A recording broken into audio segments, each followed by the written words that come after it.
We are live. We are officially live on YouTube. Are live. Facebook is initiating. That was like a rap show. Yeah, we are live here in the city.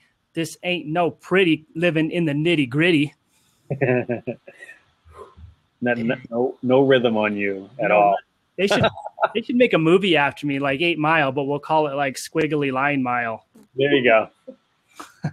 There you go. I'm going somewhere, but nobody knows where. Right, you have a lot in common with Eminem. That's true. Always changing my direction, living the dream. So we're back on. This is episode 33.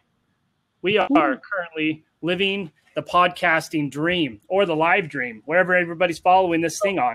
I got to point out that I had the back end subliminally plant the seed to name our mascot Larry. And technically, this is Larry's episode 33.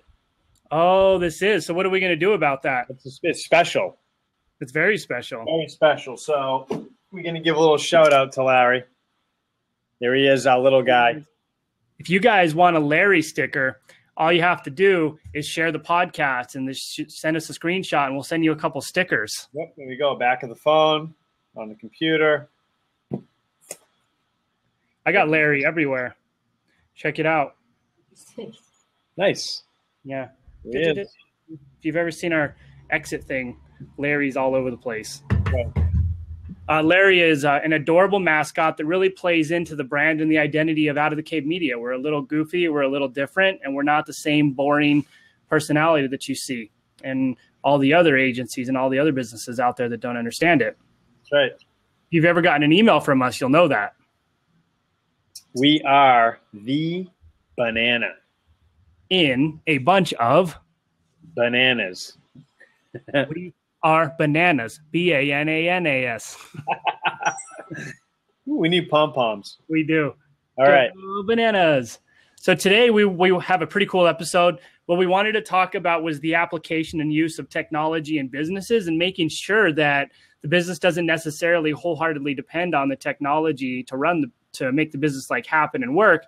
And the business focuses on making the technology actually work for the business. So you're not beholden to it.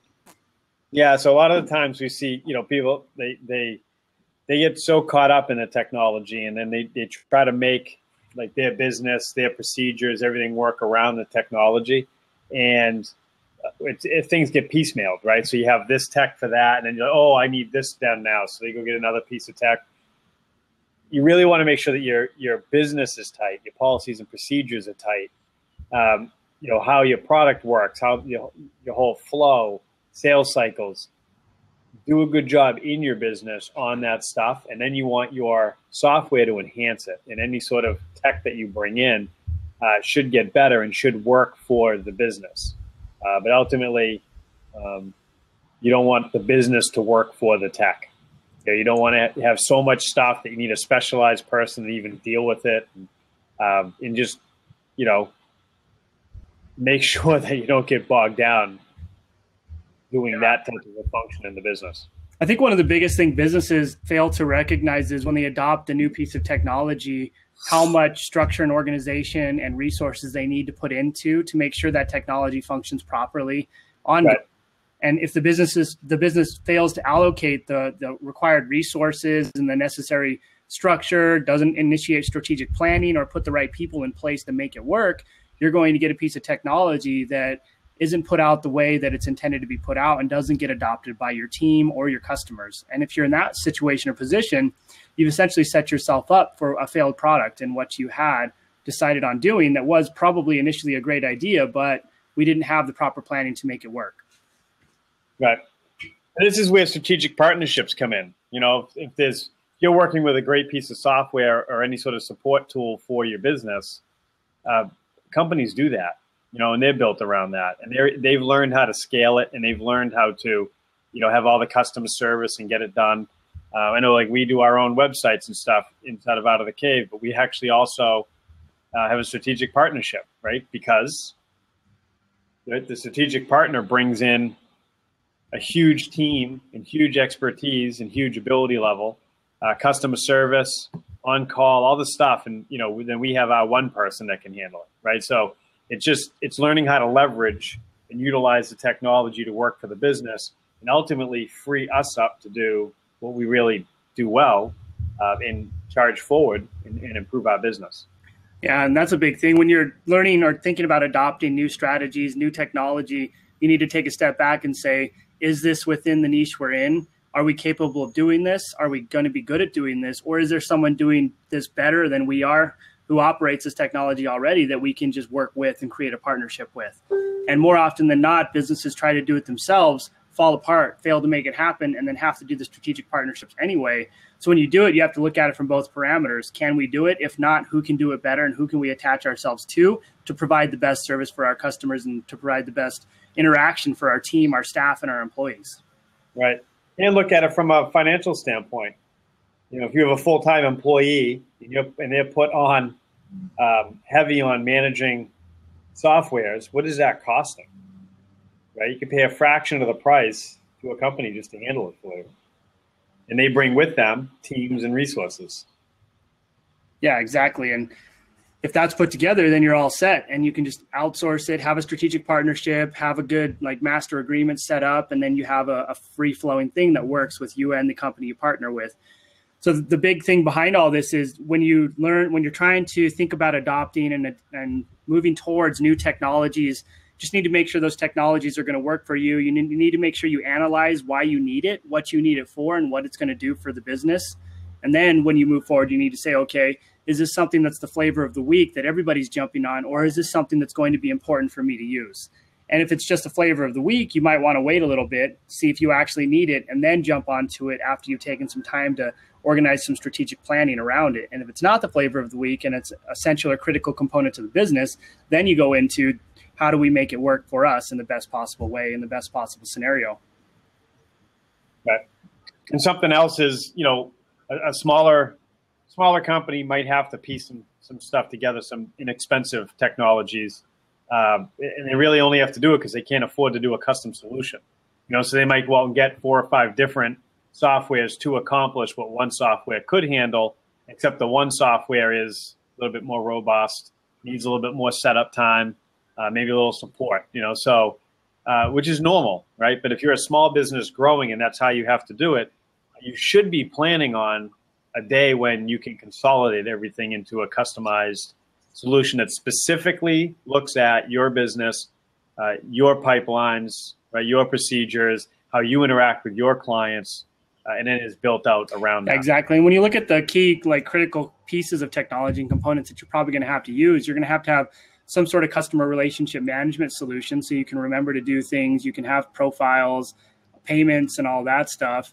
You're going to need some sort of communication platform so you can communicate back and forth, whether it's email or Slack or Basecamp or whatever you want to use for it. You need something like that. You're going to need an internal communication platform for your team.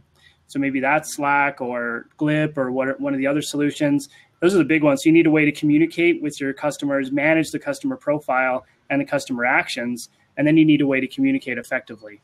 And these are the biggest struggles. And that's why a lot of the biggest companies are companies that are either data storage or communication and project management platforms. Right. Yeah. And that's something that we struggled with early on, right? Really trying to figure out how to get all the technologies to work for us and all these things. But I think what really helped us is we actually went back and didn't focus on what tech to find to fix our problem. We went back and went through the entire process to make sure it was really smooth. And then we figured out what we could plug into for our products to enhance our processes. Right? So we kind of didn't try to shoehorn into something. We figured exactly what we neaded and then made it work. Yeah, exactly. And it was a much better decision for us. It's a good point. It's the big picture idea. So where are we going? Where do we want to be? And what do we need to get there? What are our strategic principles and ideas that we need to accomplish? And then once you have all that compiled, you say, okay, what piece of technology is going to provide the biggest amount of support to get us there? And then you take the things that fit right into what you need specifically. And that's how you organize your technology adoption.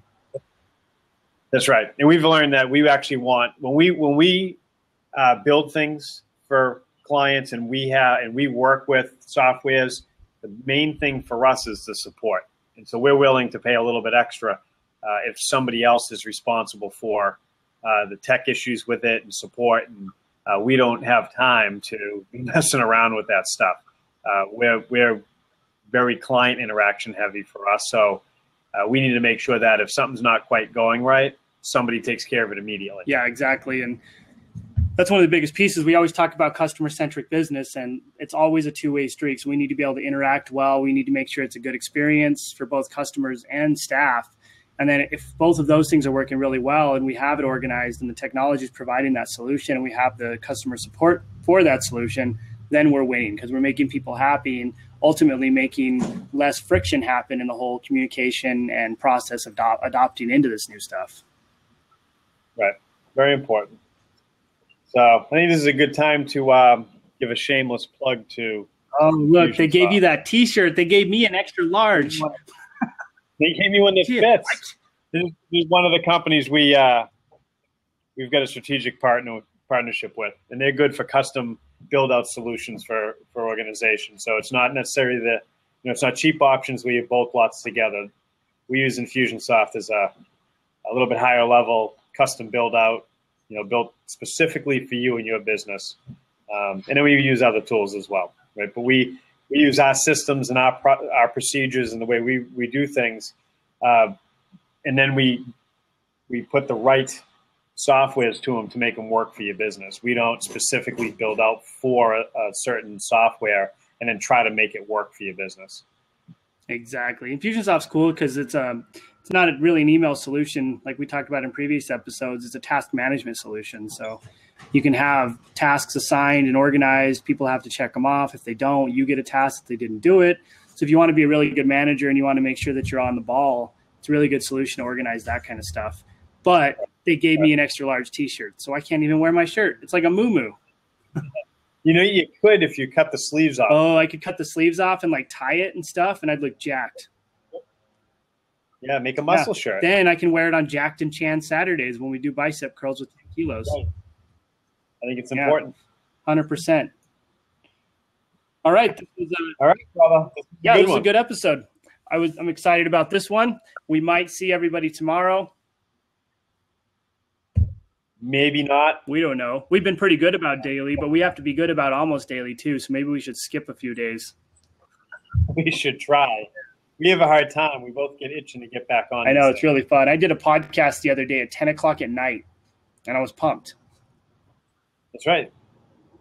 Because what else is there to do? Just put out content every day. That's building the relationship, showcasing that you practice what you preach, and making sure people know what you're doing and they're happy about what you're doing.